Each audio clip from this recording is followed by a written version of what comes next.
এই এই ক্ষুদ্র সাধারণ মানুষেরা টিকে থাকে। পুলিশ এবং বিভিন্ন এলাকার নির্বাচিত জনপ্রতিনিধিও এই চাঁদাবাজির অংশ। যখন যে সরকার ক্ষমতায় যায়, এই নিয়ন্ত্রণ তাদের হাতে চলে যায়। অন্তর্বর্তীকালীন সরকার তো কোনো রাজনৈতিক সরকার না, তারা দায়িত্বে থাকলেও পরোক্ষভাবে ক্ষমতায় আছে প্রধান বিরোধী দলগুলো। তাই আগে আওয়ামী লীগ চাঁদাবাজি করতো, এখন তারা পালানোর পর ব্যাটন চলে গেছে হচ্ছে বিএনপির হাতে। কিন্তু ব্যাটন বিএনপির হাতে চলে গেছে বলে কি এই সরকার আসলে পার পেতে পারবে? কারণ কারণ মানে সরকারের কাজই তো হচ্ছে যে কারো হাতে যেন এটা না যায়। সরকার তাহলে সরকার আসে কেন তাইলে? সবই তো বুঝলাম, কিন্তু এই সরকারের আক্কেলটা দেখেন। মানুষ সমানে বলতেছে জিনিসপত্র আগুন দামের চোটে টিকতে পারতেছে না, আর তাদের ইচ্ছা হলো এখনই এই ভ্যাটকিচ্ছিরি কাণ্ড ঘটানোর। ভিতুর ডিম সরকার তার আবার বলি, এইটা যে একটা ভিতুর ডিম সরকার, তার প্রমাণ আবার পাওয়া গেল পাতা ছেঁড়া নিষেধ গ্রাফিতির বিষয়টা কতদূর গড়ালো তা দেখে। অভ্যুত্থানের সময় একটা গ্রাফিতি আঁকা হয়েছিল, একটা গাছে 5টা পাতা, পাতাগুলোতে লেখা ছিল খ্রিস্টান, হিন্দু, মুসলিম, বৌদ্ধ, আদিবাসী। নিচে লেখা ছিল পাতা ছেঁড়া নিষেধ। এই গ্রাফিতি খুব জনপ্রিয় হয়েছিল বহু ধর্ম, ভাষা এবং জাতি নিয়ে বাংলাদেশ এমন একটা অসাম্প্রদায়িক বার্তা দেওয়ার কারণে। এর মূল স্পিরিট ধর্মীয় জাতিগত সম্প্রীতি এবং ফেসিবাদ বিরোধী ঐক্য। এতদিন এটা নিয়ে কোনো প্রশ্ন ওঠেনি। সমস্যা হলো যখন নবম ও দশম শ্রেণীর বাংলা ভাষা ব্যাকরণ ও নির্মিতি পাঠ্য বইয়ের ব্যাকফ্লেপে এই গ্রাফিতিটি অন্তর্ভুক্ত করা হয়। এরপর একটা বাণীও জুড়ে দেওয়া হয়, কারো মনে কষ্ট দিও না। স্টুডেন্টস ফর সভরেন্টি নামের সংগঠন হইচই শুরু করে এই গ্রাফিতি পাঠ্য বই থেকে বাতিল করার জন্য, এবং এদের চিল্লাপাল্লার চোটে ভয়ে থরথর করে কাঁপতে কাঁপতে এনসিটিভি গ্রাফিতি বদলাইছে। ওয়েবসাইটের পিডিএফ ভার্সনে এখন ওই গ্রাফিতির বদলে বলবীর চির উন্নত মমশির লেখা নতুন গ্রাফিতি যুক্ত করা হয়েছে। এটাও একটা নির্মম পরিহাসই বলতে হবে। এখানে বীরত্ব অথবা উন্নত শিরের লেশ মাত্র নাই, বরং মবের হাতে সারেন্ডার করার মতো বিষয় এখানে রয়েছে। যে কেউ এসে যা কিছু দাবি করবে সব মানতে হবে। কাকে ভয় পাচ্ছে সরকার? এই গ্রাফিতি বাদ দেওয়ার প্রতিবাদে সংক্ষুব্ধ আদিবাসী ছাত্র জনতা নামের প্ল্যাটফর্ম থেকে তারা সমাবেত হয়েছিল রাজু ভাস্কর্যের সামনে। সেখান থেকে যাচ্ছিল এনসিটিভি ভবনের দিকে। তারপরে ঘটনা এখন মোটামুটি সবার জানা। স্টুডেন্ট ফর সভরেন্টির হামলায় মারাত্মকভাবে আহত হয়েছেন রূপায়া শ্রেষ্ঠা, তঞ্চজ্ঞা এবং অনন্ত বিকাশের মতো আরও অনেকে। তাদের রক্তাক্ত চেহারার ছবিগুলি ঘুরে বেড়াচ্ছে ফেসবুকে। প্রথম আলো পত্রিকায় রাফসান গালিব আহত শৈলীর ভাষ্য লিখেছেন, শুরুতে পুলিশ দুই পক্ষের মাঝখানে থাকলেও এক পর্যায়ে তাদের ব্যারিকেড শিথিল হয়ে পড়ে। সে সময় আমাদের উপর হামলা চালানো হয়। হামলাকারীরা ছিল প্রচণ্ড আক্রমণাত্মক, আমার মাথা ধরে রিকশার চাকার সঙ্গে আঘাত করতে নিয়ে যায়। সে সময় ফুটপাতে দাঁড়িয়ে থাকা হকারদের চিল্লাফাল্লায় তারা আমাকে ছেড়ে দিলে ততক্ষণে রিকশার চাকায় লেগে আমার ঠোঁট ছিঁড়ে যায় এবং দাঁতে আঘাত লাগে।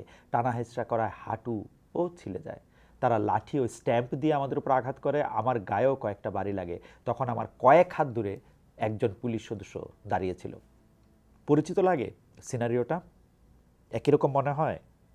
কোনো রকম দেজাভু হয় আপনাদের? পাহাড় ও সমতলের এই মানুষগুলিকে কি নামে ডাকা হবে এ নিয়ে তর্ক শুরু করার পেছনের কারণ খুব সিম্পলি বলা যায় ক্ষমতার হ্যাডম।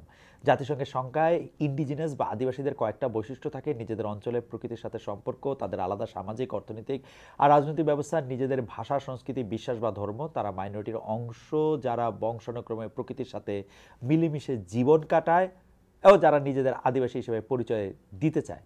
এখন আপনি দেখেন বাংলাদেশে একজন পাহাড়ি মানুষ যেভাবে বাঁচেন প্রকৃতিকে ডিস্টার্ব না করে, আমি গিয়ে কি সেভাবে থাকতে পারবো? আপনি দেখেন যে পাহাড় আমাদের দেখতে সুন্দর লাগে, পাহাড়ের মধ্যে গেলে আমাদের ভালো লাগে। কেন জানেন? পাহাড়টাই ওই পাহাড়ের মতোই আসে। আমাদের হাতে দিলে আমরা ওই পাহাড়টাকে আরও সুন্দর করে তুলতাম। ওইখানে একটা এখনই করা হইতেছে অনেকগুলি ইকো পার্ক, আরও কতগুলি ইকো পার্ক টার্ক করতাম, একটা কি বলবো, একটা ফ্যান্টাসি কিংডম করতাম, একটা একটা কি কি যে করতাম বা কি কি যে করব। এবং আমি গিয়া যদি ওইখানে বসবাস করতে শুরু করি তাহলে যেটা হবে, দেখেন পাহাড়ে যারা বসবাসে অভ্যস্ত জন্মান্তর থেকে, তারা 300 বছর আগে বাংলাদেশে আসছে না আমি 300 বছর আগে বাংলাদেশে আসছি, সেইটা বড় কথা না। যেটা কথা আমি বলতে চাইতেছি, তারা পাহাড়ের সঙ্গে মিলামিশা থাকতে পারে। মিলামিশা থাকাটা কেমন? তাদেরকে যদি আপনি বলেন যে ভাই তোমার পানির সোর্স হচ্ছে, তুমি এখন 200 মিটার, 400 মিটার, 500 মিটার নিচের থেকে গিয়ে তোমার পানি আনতে হবে, সে ওইভাবে পানি নিয়ে আসে। কিন্তু তার জীবনটাকে সেভাবে সে খাপ খাওয়ায় নেয়। আমি ওইখানে গেলে, আমি একটা সমতলের মানুষ, আমি ওইখানে গেলে প্রতিদিন এই 400 মিটার 300 মিটার উঠানামা করতে পারবো না তো একটা পানির জন্য। তার ফলে আমি কি করব? আমি একটা রানিং ওয়াটার চাবো আমার ঘরের মধ্যে, এবং আমি নানাভাবে সেই পাহাড়ের প্রতিবেশকে আমি ধ্বংস করব। এবং এই ধ্বংস করার প্রক্রিয়া কিন্তু শুরু হয়েছে। এখন এই যে ক্ষমতা দেখানোর জন্য, এই হেডম দেখানোর রাজনীতিতে গিয়া আপনারা এটা করবেন, আপনাদের ইচ্ছা।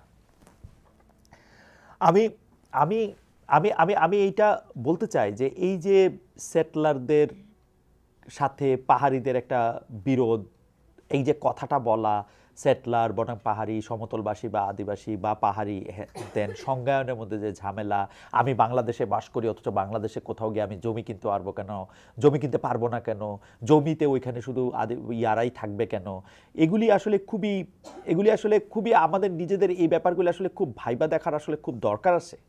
কার আমলে কি হয়েছে না হয়েছে সেটা নিশ্চয়ই আপনারা দেখবেন, সেনাবাহিনীর রোলটাও নিশ্চয়ই আপনারা ভাববেন, এটা নিয়ে বিস্তারিত পরে কোনো এক সময় আবার নিশ্চয়ই বলবো নি। আমরা কিন্তু দেখতেছি যে কোনো সরকারের আমলে এই মানুষগুলা মাইর খায়। ফেসবুকে একটা ভিডিও ঘুরতেছে, আহত ছাত্রীকে হাসপাতালে নিয়ে যাচ্ছে কয়েকজন, তাদের উপর পুলিশ লাঠিচার্জ করতেছে। প্রধান উপদেষ্টা প্রেস সচিব অবশ্য ফেসবুকে নিন্দা জানাইছেন, কিন্তু যখন তাদের উপর হামলা হয়েছিল তখন তিনি কই ছিলেন? This is too little too late. Kallal Mostafa তার ফেসবুক স্ট্যাটাসে বলেছেন, একটা কথা সবারই বোঝা দরকার, যারা আদিবাসী হিসাবে নিজস্ব ভূমি ও সংস্কৃতির অধিকার চাইছেন তারা কোথাও বলেন নাই যে তারা বাংলাদেশ থেকে আলাদা হয়ে যেতে চান। তারা বাংলাদেশের নাগরিক হিসাবে বাংলাদেশের ভৌগোলিক সীমার মধ্যেই তাদের নিজস্ব জীবন, সম্পদ ও সংস্কৃতি রক্ষার অধিকার চাইতেছেন। তাদের এই গণতান্ত্রিক অধিকারের স্বীকৃতি দেওয়ার বদলে তাদের উপর বারবার যদি হামলা নিপীড়ন চালানো হয়, সেটাই বরং তাদেরকে ভিন্ন রাস্তা দেখতে বাধ্য করতে পারে। জুলুম ও জবরদস্তি করে তাদের সেই পথে ঠেলে দেওয়াটা কারো জন্যই ভালো হবে না। সংবিধান সংস্কার কমিশন এবং নির্বাচন সংস্কার কমিশন তাদের সুপারিশ জমা দিয়েছেন প্রধান উপদেষ্টার কাছে। সংবিধান সংস্কার কমিশন সম্পর্কে বলি। সংবিধান সংস্কার কমিশন সংবিধানের মূলনীতি পরিবর্তন করতে চাইছেন, মূলনীতি পরিবর্তন করার প্রস্তাব দিয়েছেন। বাংলাদেশের যে অফিসিয়াল নাম, সেই নাম বদল করতে চাইছেন। বাংলাদেশের অফিসিয়াল নামের যে পিপলস রিপাবলিক অফ বাংলাদেশ বা বাংলায় বললে গণপ্রজাতন্ত্রী বাংলাদেশের জায়গায় তারা এটাকে বলতে চাইছেন জনগণতন্ত্রী বাংলাদেশ। এবং সংবিধানের যে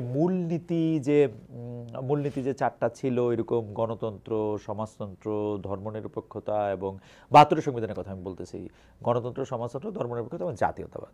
এইটার ক্ষেত্রে তারা বলতেছেন যে গণতন্ত্রটা রাখা যাবে, গণতন্ত্রটাকে রাখা পরে আর বাকি চারটা মূলনীতি হবে সাম্য, সামাজিক সুবিচার, মানবিক মর্যাদা এবং বহুত্ববাদ। যুক্তি হিসাবে মূল ১৯৭১ সালে স্বাধীনতার ঘোষণাপত্রে যা ছিল, সেই স্বাধীনতার ঘোষণাপত্রে এই সাম্য, মানবিক মর্যাদা, সামাজিক সুবিচার এবং বহুত্ববাদের কথা ছিল বলে তারা এটাকে অন্তর্ভুক্ত করতে চান। বাংলাদেশের নাম পাল্টাতে চান না, মানে অনুবাদে এটা পাল্টাতে চান আর এগুলি করতে চান। আর যেগুলি করতে চান সেগুলির মধ্যে আমার যেটা নজরে এসছে সেটা হচ্ছে যে প্রধানমন্ত্রী পদে এক ব্যক্তির সর্বোচ্চ 2 বার থাকার বিধান করতে চান।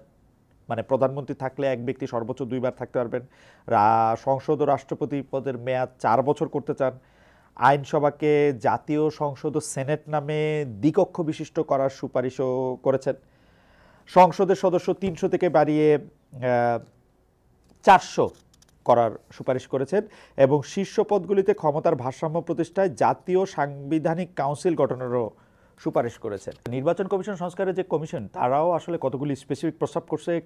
প্রস্তাবের মধ্যে আমার যেগুলি ইন্টারেস্টিং মনে হয়েছে সেগুলোর মধ্যে রয়েছে হচ্ছে দলের সদস্যের গোপন ভোটে প্রতিটি নির্বাচনী এলাকা থেকে সংসদ নির্বাচনে প্রতিদ্বন্দ্বিতার জন্য 3 জনের একটি প্যানেল তৈরি এবং তা থেকে দলীয় মনোনয়ন প্রদানের বিধান করা।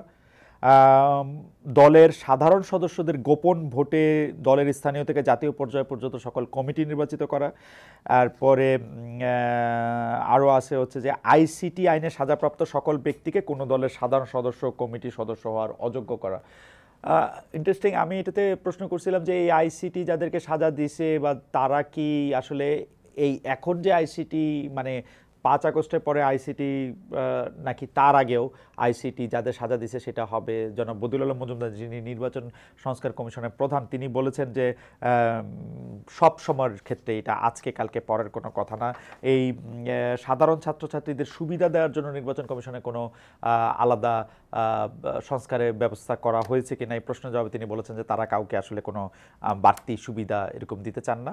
তো সংবিধান কমিশন, সংস্কার কমিশন, নির্বাচন সংস্কার কমিশন নিয়ে কথা চলতে থাকবে। আমি তাদেরকে আলাদা করে ধন্যবাদ দিতে চাই যে তারা অন্তত সময় মতো একটা সংস্কার কমিশনের একটা প্রস্তাব এর মধ্যে পেশ করছেন। কিন্তু এই সংস্কার কমিশনের এই প্রস্তাবগুলি আসলে কিভাবে